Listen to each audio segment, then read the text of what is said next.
benzettiği savaşla ilgili paylaşımda bulunacağım. Çünkü hayatımızın her anında çeşitli şekillerde savaşırız. Bizi hayata başlatan ilk nefesi aldığımız andan itibaren fiziksel, psikolojik veya farklı alanlarda savaşmak zorunda kalırız.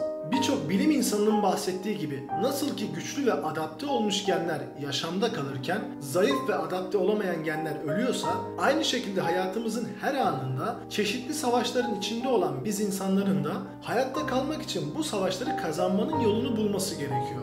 İnsanlar çağlar boyunca taş, sopa, kılıç, kalkan, top, tüfek gibi çeşitli aletler kullanarak kimi zaman karnını doyurmak, kimi zaman sevdiği kadını elde etmek, kimi zamansa toprakları için savaştılar.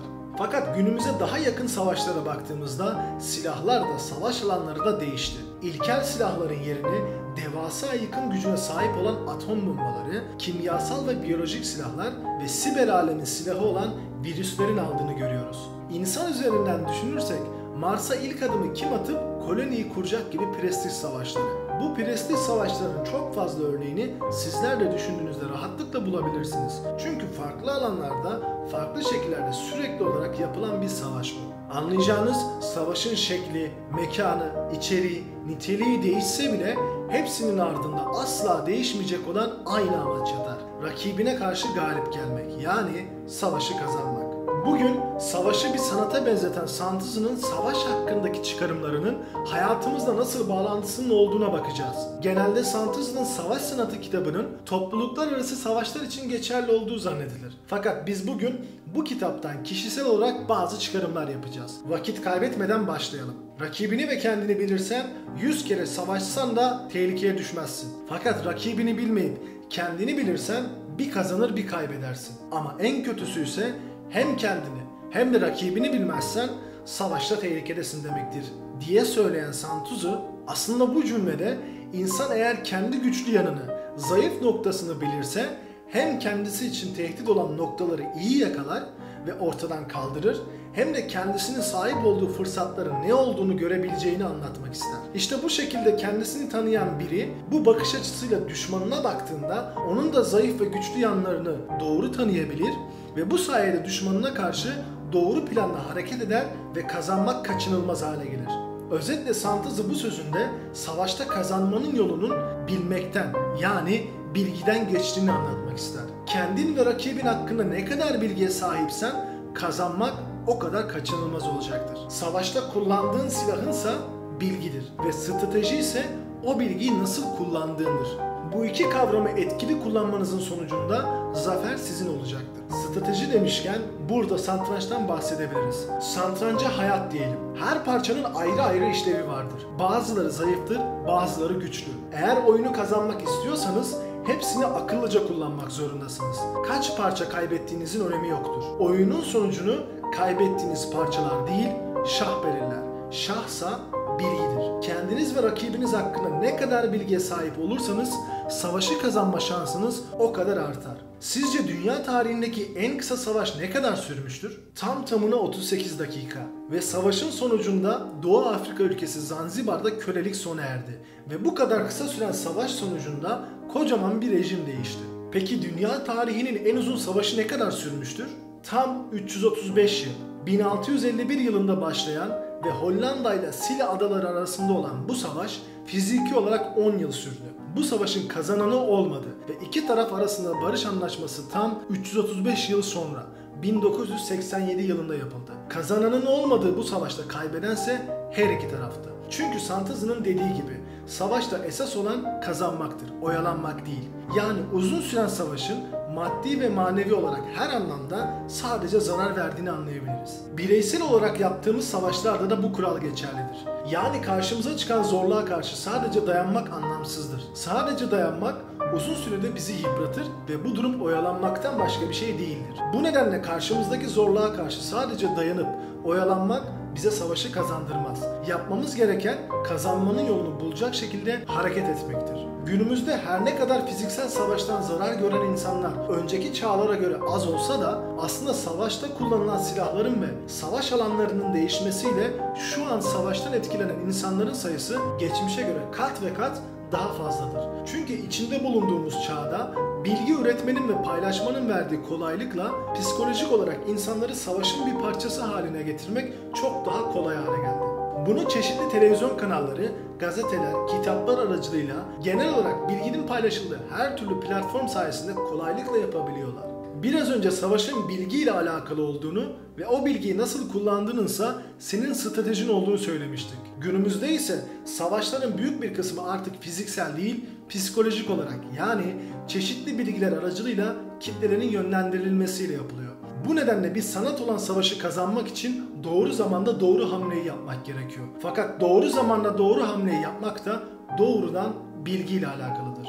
Bilgi üretmenin ve paylaşmanın çok kolay olduğu bu çağın bize hem avantajı hem de dezavantajı vardır. Avantajı doğru bilginin kısa sürede çok fazla insana ulaşmasına olanak sağlaması. Dezavantajı ise yanlış bilgilerin de aynı şekilde çok kısa sürede çok fazla insana ulaşmasına neden olması.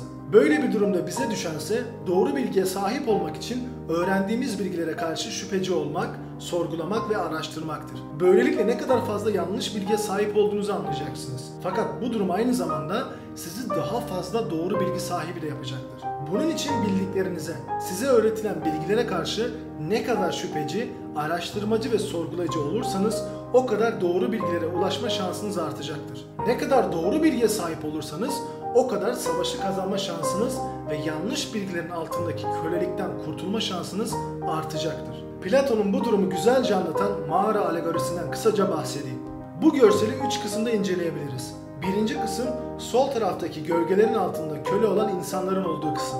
İkinci kısım ortada ateş ve çeşitli heykellerle gölgeleri oluşturup ilk kısımdaki insanları köle olarak oluşturan insanların olduğu kısım. Üçüncü kısımsa gölgelerin yalan olduğunu ve gerçeğin köle olduğu mağaranın dışında olduğunu anlayıp gölgeleri geride bırakıp mağaradan çıkanların olduğu kısım. Aslında görselde bir savaş anlatılıyor. Bu görselde ikinci kısımdaki insanların birinci kısımdaki insanları köle oluşturmak veya gerçeği bilmeyecek şekilde oluşturmak için verdiği bir savaş da var. Aynı şekilde birinci kısımda olan ve gölgelerin yalan olduğunu idrak etmeye çalışıp mağaranın dışına çıkmak için savaşanların verdiği bir savaş da var. Az önce anlattığım gibi savaşta önemli olan bilgiydi ve kazanmaktı. Oyalanmaksa savaşta yapılmaması gereken bir davranıştı. Bu durumda yanlış bilgilerin altında köle olan insanların yapması gereken davranış nasıl olmalı? Kendilerine gösterilen bilgilerin gölge olduğunu anlamaları için öncelikle o bilgilerden şüphe etmeleri, araştırmaları ve sorgulamaları gerekiyor. Bu sürecin sonucunda kendilerine öğretilen bilgilerin gölge olduğunu anladıklarında ise özgür olmak için gerçeğe doğru hareket etmeleri gerekiyor. Yani gölgeleri geride bırakıp gerçek bilgilere doğru hareket etmeleri gerekiyor. Eğer bu insanlar kendilerine öğretilenlerin gölge olduğunu anlasalar da mağaranın dışına doğru çıkmayıp birinci kısımda oyalanmaya devam ederlerse bu durum o insanların savaşı kazanmadığı anlamına gelir. Bu nedenle az önce Santuzu'nun savaşta oyalanmakla ilgili söylediği sözün ne kadar doğru olduğunu idrak edebiliriz. O söz neydi?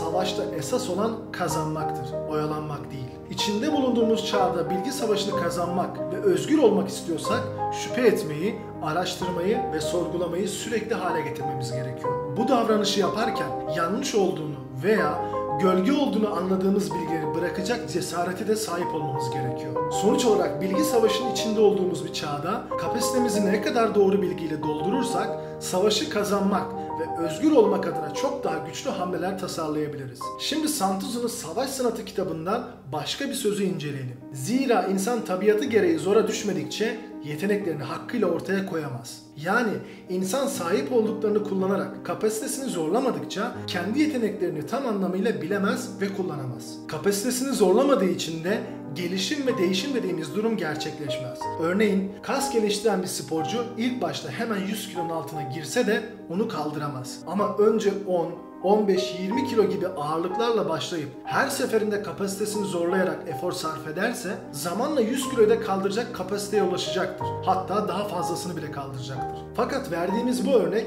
kişinin tamamen kendisiyle olan durumunu anlatır. Ama bazen tek başımıza üstesinden gelemeyeceğimiz bir başkasına yardım duyduğumuz anlar olur. Eğer o yardım olmazsa her ne kadar o iş için yeterli donanıma sahip olsak da o işi yapamayacağımız anlar vardır. Yani insan doğru zamanda doğru kişiden yardım istemesini de bilmeli, öğrenmeli. Anlattığım bu durumun doğada bir karşılığı var. Bir kartal yavrusunu yetiştirirken uçabilmesi için yavru kartalı yükseklere çıkartır ve onu bir anda aşağıya bırakır.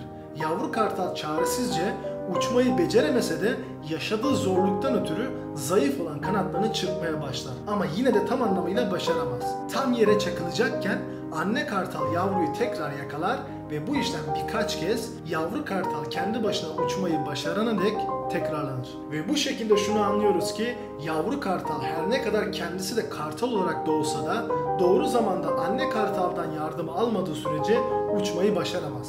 Böylelikle yavru kartal doğru yardım sayesinde kendini gerçekleştirir ve galip gelmiş bir kartal olarak göklerin kralı adını taşımaya layık olur. Görüyoruz ki Santuzu Savaş Sanatı kitabını günümüzden yaklaşık 2600 yıl öncesine yazmış olmasına rağmen hala vermiş olduğu mesajlar, bilgiler günlük yaşamımızın her alanında karşımıza çıkabilecek olan bilgilerdir. Askeri bir deha olan Santuzu'nun kitabı bu özelliğiyle basit bir askeri strateji kitabı olmanın çok ötesine çıkar. Burada sizlere sormak istediğim birkaç soru var. Savaş silahınız ne kadar güçlü? Düşmanınızı ve kendinizi iyi tanıyor musunuz?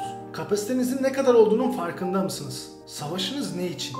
Santuzu şöyle der: başarılı bir hareket başına vurulduğunda kuyruğuyla, kuyruğuna vurulduğunda başıyla, orta kısmına vurulduğunda hem başı hem de kuyruğuyla hareket eden hızlı bir yılan gibi olmalıdır. Eğer zarar görüyorsanız ama pes etmediyseniz kazanma ihtimaliniz var demektir. Unutmayın, şah oyundan çıkmadan satranç bitmez. Sonuç olarak hayatımızın her anı farklı savaş sahnelerinden oluşur. Kimi zaman fiziksel, kimi zaman ruhsal olarak savaşmamız gerekir. Fakat her iki savaşta da geçerli olan bazı kurallar vardır. En güçlü silah bilgidir. Doğru bilgiyi bulmak için şüphe etmek, araştırmak ve sorgulamak gerekir. Doğru zamanda doğru kişiden gelen yardıma da ihtiyaç olduğunu unutmamak gerekir. Düşmanınızı ve kendinizi iyi tanımalısınız. Siz de Santuzu'nun sözlerini bir inceleyin. Belki şu an hayatınızda verdiğiniz bir savaşta galip gelmenizi sağlayabilir. Ve sizin en sevdiğiniz Santuzu sözünün hangisi olduğunu yorumlarda belirtmeyi unutmayın. Dinlediğiniz için teşekkürler. Bu arada unutmadan şu soruyu da düşünmenizi istiyorum. Savaşmanız gereken gölgeleriniz neler?